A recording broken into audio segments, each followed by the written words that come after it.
여러분 정말 죄송스럽습니다. 오늘 이재명 우리 대통령 취임 시간을 보면서 제가 정말 너무나 큰 역사적인 죄를 지었다 이런 생각을 많이 하고 있습니다. 제가 그 뜻을 담아서 우선 국민 여러분들께 또 우리 당원 동지 여러분들께 큰 절로 사죄의 절을 올리겠습니다.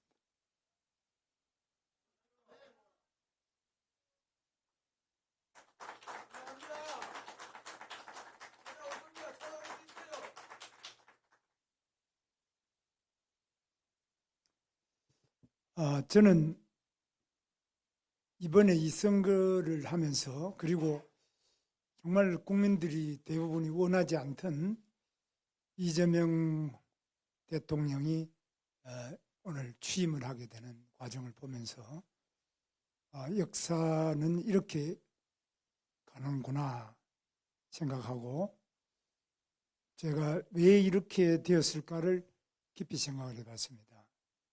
첫째는 우리 당이 지금 민주주의에 대한 기본적인 이해와 신념, 그것을 지키기 위한 투철한 사명이 없기 때문이라고 생각합니다. 그것이 바로 계엄이라는 상상할 수 없는 일로 나타났습니다. 저는 지금 이 시대에 계엄이 왜 필요했는지, 그것이 무슨 결과를 가져왔는지 이미 다 판명이 났습니다.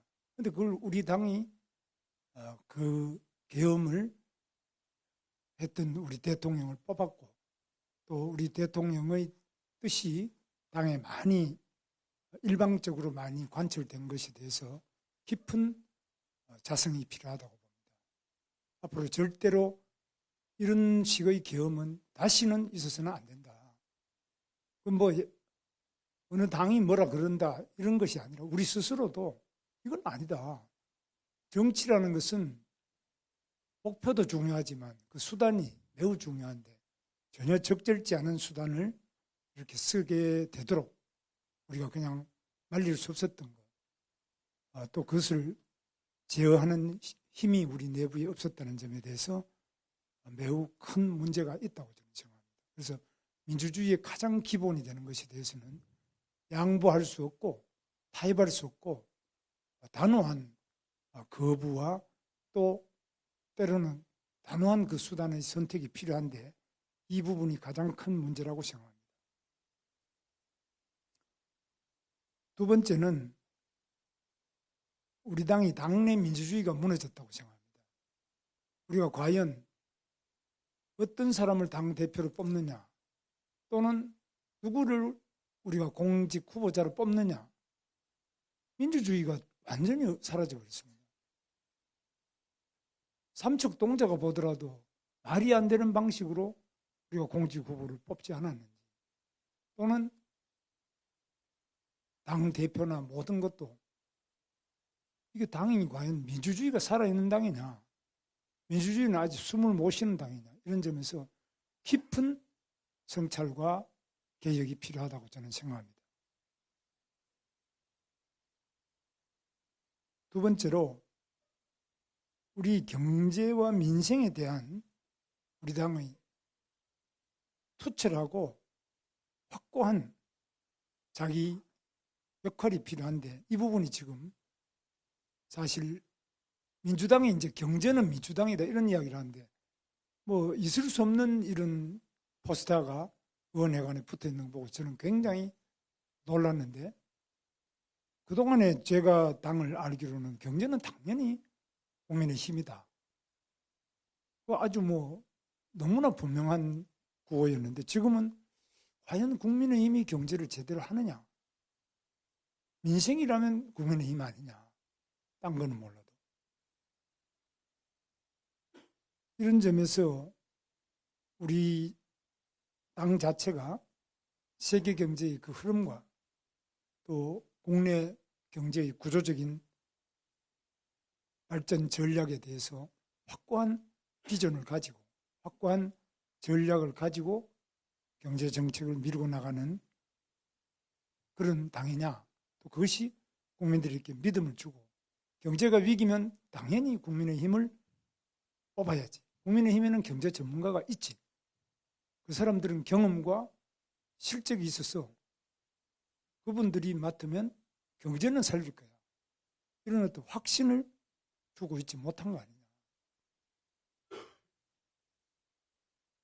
세 번째는 외교 안보에 대해서도 마찬가지로 지금 핵무기와 한미동맹, 각 한미일 외교 또는 여러 가지 외교 부분에서도 우리가 확고한 우위를 주고 있느냐. 이번에도 예를 들면은 이종석 같은 사람이 국정원장이다. 국정원이 그런 거냐? 국정원이 북한의 내재적 접근 방식을 통한 이미 다 검증된 이런 사람이 국정원장을 하는 게 맞느냐? 저는 굉장히 불안하고 의구심이 많이 들었습니다. 야, 벌써 시작이구나. 국무총리 김민석도 마찬가지입니다. 이 사람들이 과연 우리 대한민국을 통합으로 가져가느냐? 대한민국을 어디로 가져갈 거냐? 저는 굉장히 불안합니다. 여기에 대해서 그러면 누가 이것을 제대로 대안으로 제시하고 바로 가져갈 수 있느냐? 이건 국민의힘 외에는 없지 않습니까? 공무원은 절대 알아도 말을 안 합니다. 결국 남은 게 기업도 말 안 하고 공무원도 말 안 하고 그렇다고 뭐 사법부에서 말하겠습니까? 국민의힘이라는 정당밖에 없는 거 아니에요. 그럼 여기서 과연 명확한 인식을 가지고 명료하게 다른 대안, 확고한 어떤 비판을, 대안적 비판을 하고 있느냐. 저는 굉장히 한번 생각해 봐야 될 점이 있고 이런 점에서 우리가 깊이 좀 돌아봐야 될 점이 있다. 그리고 무엇보다도 우리 당이 지금 민심의 움직임, 현장, 가장 생생하게 살아 움직이는 그 골목골목의 민심을 얼마나 반영하느냐. 그 민심을 반영할 수 있는 그 시스템 자체가 구의원부터 시도의원 또는 시장, 군수, 구청장, 시도지사 또 당의 국회의원님들 이렇게 이게 쫙 시스템으로 구축되어 있느냐. 그런 점에서 굉장히 깊이 생각해 봐야 될 점이 있다고. 저는 그게 굉장히 약하고 동떨어진 현장과 밀착하지 않고 동떨어진 점이 있다. 이런 것들이 이제 선거 결과로 나타나는 거라고 저는 생각합니다.